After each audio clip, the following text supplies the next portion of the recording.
Star director Rajamouli డైరెక్షన్లో super star Mahesh Babu హీరోగా SSME 29 అనే వర్కింగ్ టైటిల్గా వస్తున్న ఈ సినిమాలో బాలీవుడ్ హీరోయిన్ జాన్వీ కపూర్ హీరోయిన్గా నటించబోతున్నట్లు సినీ ఇండస్ట్రీలో టాక్ వినిపిస్తుంది. ఈ సినిమాకి రాజమౌళి గారు జాన్వీ కోసం గట్టిగా ఫిక్స్ అయ్యారంట. ఈ సినిమాలో మహేష్ బాబుకి జాన్వీనే కరెక్ట్ జోడి అని రాజమౌళి గారు అనుకుంటున్నారంట. అసలే జాన్వీ కపూర్ లైనప్ టాలీవుడ్లో మామూలుగా లేదు. ఇప్పటికీ దేవరా సినిమాలో యంగ్ టైగర్ ఎన్టీఆర్ సరసన జాన్వీ నటిస్తుంది.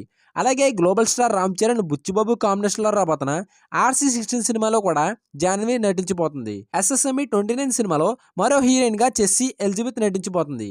ఈ సినిమాకి ఆస్కార్ విన్నర్ ఎంఎం కీరవాణి గారు మ్యూజిక్ అందిస్తున్నారు.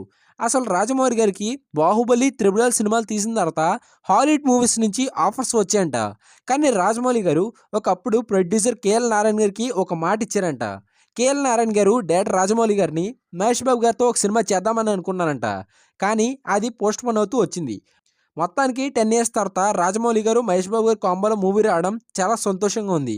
రాజమౌళి గారు ఇచ్చిన మాట నిలబెట్టుకున్నారని ప్రొడ్యూసర్ కేఎల్ నారాయణ గారు చెప్పారు. ఇప్పటికే ఈ సినిమా ప్రీ ప్రొడక్షన్ వర్క్స్ అయితే స్టార్ట్ అయ్యాయి.